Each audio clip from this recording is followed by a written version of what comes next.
I'm going to give you a brief overview of what the MSAID platform actually is.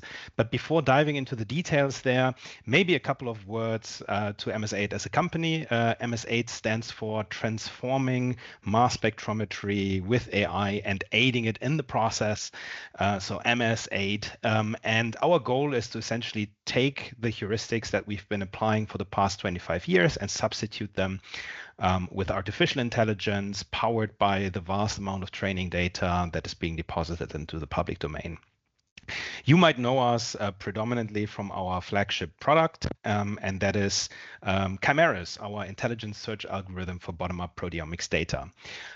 Just for those of you unaware, CHIMERYS performs the task of identifying peptides from mass spectra in a completely different way as traditional search engines. And in essence, it tries to explain as much experimental intensity, that is experimental MS2 fragment ion intensity, with as few peptides as possible. And it does so by using a linear combination of the predicted fragment ion intensities. And in the process, it can perform deconvolution of chimeric MS2 spectra, which essentially makes it capable of analyzing any type of bottom-up proteomics data with the very same concepts. Just briefly going over the workflow, we start with an intensity-based scoring, then produce a couple of PSMs, then we recalibrate our models, and later on perform the deconvolution as mentioned earlier, and then perform error estimation via the public tool Mockapod. CHIMERYS is now in its fourth iteration. We started out in 2022 with the release of the first version of CHIMERYS. Back then, it was integrated in Proteome Discoverer 3.0, and it could only process DDA data and was restricted to only methionine oxidation on when it comes to post-translational modifications. In 2023, we released CHIMERYS 2.0, which was the unifying approach. Back then, it was integrated in PD 3.1, and it could process for the first time DDA, DIA, and PRM data with the very same logic, as I mentioned earlier. And on the PTM side, because of advancements on our prediction model in Ferris, we were able to support additionally also phosphorylation, and PTM localization was handled in PD 3.1 with PTMRS. And this year at ASMS, we released CHIMERYS 4.0. This will be integrated in Proteome Discoverer 3.2.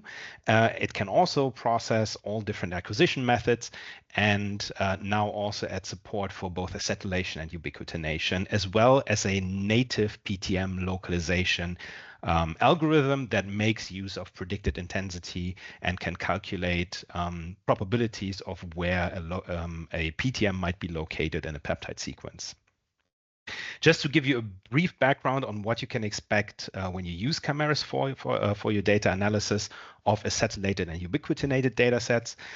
Here we compare the performance of CHIMERYS versus in orange versus sequenced HT in blue.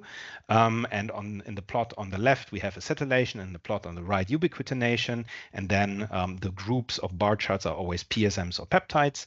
And as you can see clearly, the gains that you can obtain when you use CHIMERYS as opposed to sequenced are substantial, in the order of 50 to 70% more peptides. We are planning to effectively support more and more PTMs as we go along. So stay tuned for that. However, as I mentioned earlier, prior to the CHIMERYS 4 release, localization was restricted to PTMRS. That worked fairly well on DDA data. So here is a precision recall plot comparing the PTM localization on a known data set as performed with either CHIMERYS 2.0 and PTMRS in light blue, MaxQuant in orange, or CHIMERYS 4.0 with its native localization algorithm in dark blue. And as you can see, if you are not used to reading these plots, you want to maximize the area under the curve here. So you want to get the most recall at the best precision and vice versa. You see that effectively CHIMERYS 4 performs much better with its native localization than CHIMERYS 2 and PTMRS, and even than MaxQuant on this DDA dataset. But of course, people are more and more making use of DIA data. And if you look at the performance of our localization algorithm on DIA data, what you can see immediately is that the new algorithm outperforms the localization calculation by Diane, but it also outperforms CHIMERYS 2.0 with PTMRS, which in fact didn't work really at all on DIA data. So if you're planning to do PTM analysis with DIA, we highly suggest you move to CHIMERYS 4 and its native localization. Why am I telling you all of this? Well, of course, CHIMERYS 4 is the next big step in proteomics data analysis. It is AI-powered software at your fingertips. And with its integration into Proteome Discoverer 3.2, you will be able to access it from your Windows PC. But you wouldn't be here if you wouldn't be also interested in the second way of being able to access CHIMERYS 4, and that is via our all-new MSAID platform powered by CHIMERYS 4. It is available right now, and I'm going to tell you all about it in the next couple of slides. But before I dive deep into what the MSAID platform actually does and you know how we built it, let's take a step back and just think a bit about where we are as a field of bottom-up proteomics, and you know what the big advancements were over the last couple of years.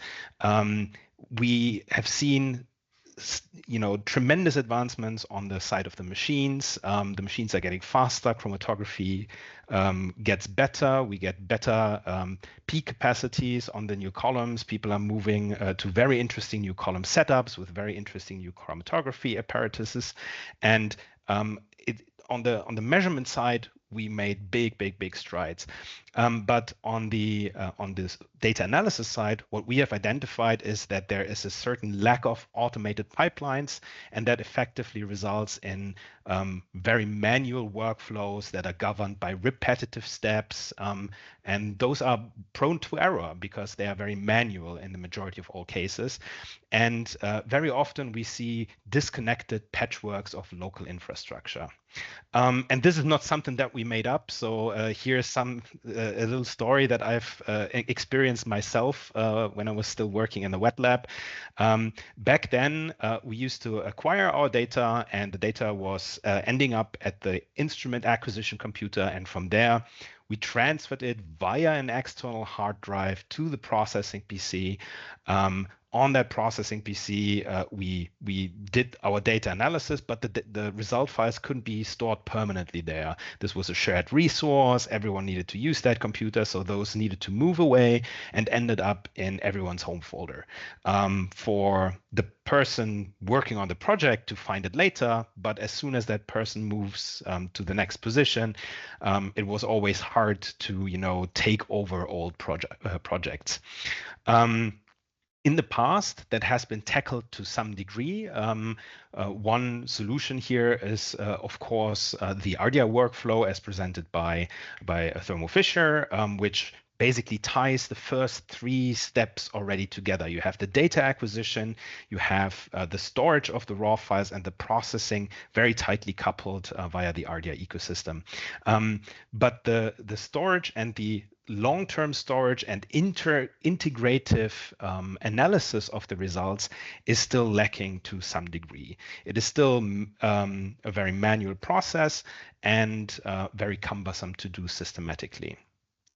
So result storage is something that we wanted to improve, and so did we want to improve the data analysis and make it possible for people without computational knowledge to actually analyze the vast proteomics data sets that we encounter nowadays in order to end up at the actions that that everyone wants to do. And in my case, when I was in the lab, result storage, as I mentioned, was in the home folders. Data analysis was either done with Excel or GraphPad Prism, if people had access to that, or R if you have the knowledge to perform these analyses. But very often the bioinformaticians that will help you with such analyses are actually not available, are bound in other projects. So we identified this as a risk to actually get to the actions that are embedded in your data as quickly as possible. So with these challenges identified, we set out to develop what we call the MSAID platform. Don't be alarmed by the relatively generic name. We were very hard working on the platform to get it ready for ASMS, so not much time to come up with a very inventive name for it. But I'm sure you'll appreciate in the next couple of slides that it's really a platform aimed at serving as one ecosystem from raw data all the way to insight. So what are its key features? Well, it's an all-in-one cloud solution, and it's accessible from your laptop and from your phone. So if you're the type of person that would, on the sofa on a Saturday or Sunday evening, watching Tatort, as we do in Germany, start another search of some raw data that was acquired over the weekend, that is certainly possible in the comfort on your own couch from your phone. So given that it's a cloud platform, it seamlessly scales with data volume. It has elastic parallel cloud compute. So if you have a lot of data coming in, you very easily can scale out the analysis of that data to multiple different servers and expedite the generation of results. It features systematic result storage in the form of a data lake where we deposit raw data to be looked at later on and by multiple people collaboratively. For that collaboration, we provide flexible data interrogation. So you can access the data via an API. You can access the data via a data browser, but also via visualizations that are pre-built. And I'm going to show you a couple of those in the next slides to come. But the API that I mentioned earlier that you can use to access the data can also be used to fully automate the platform. So if you want to integrate the MSAID platform into your workflow, that is certainly possible because it has a full-featured API associated with it. And all of this comes with a subscription-based model being hosted on AWS. So let's briefly go a bit more in detail about over the key features. One key feature is that we put a dedicated user space right in your web browser where you can deposit your data either from your web browser or via a CLI client directly from your acquisition computer. So these are the two methods of effectively uploading data. And we envision certainly the CLI client being very useful in the future for automated workflows. So once the raw file has finished acquisition on the acquisition computer, it can immediately be uploaded to the MSAID platform. And if you want to, even immediately searched with a custom set of settings that is applicable to that particular raw file.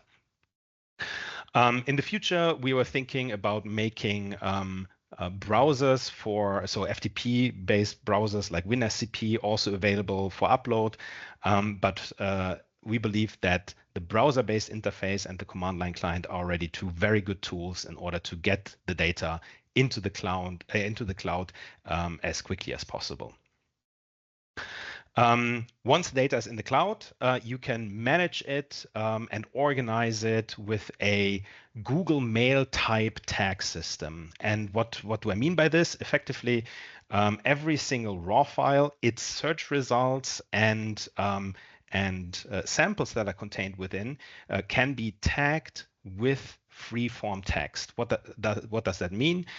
So for example, here, if we zoom in, we see that the first raw file is associated to a particular project. That is the name of the publication. It comes from a certain PXD number, and it contains ubiquitinated peptides. And by using these tags and adding as many tags as you want to the raw data, you'll be able to find back old results and make use of old results in the context of newly generated results as well. We envision that in the future, this manual tagging that you can do right now will be supplemented with automatic tagging as well. So we envision extracting automatically from the raw file meta information, such as, for example, the type of analyzer this was run on, maybe certain quality control metrics that you can think of, maybe the collision energy that was used, or the collision method that was used, so HCD or CID. Integration into LIMS system is always planned for the future, but for now, the tag system is already a full-fledged system that you can use to easily retrieve and categorize your data. As you can see here, the system is set up in a way that you can reuse old tags that you have created previously. So let's say you have an experiment with a couple of hundred raw files.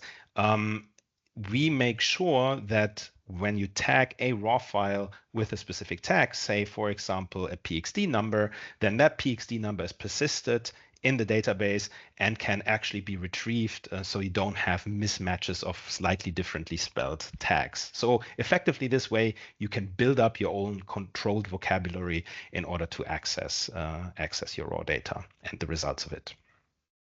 I mentioned earlier, the platform is powered by CHIMERYS 4, but it is designed to support multiple algorithms.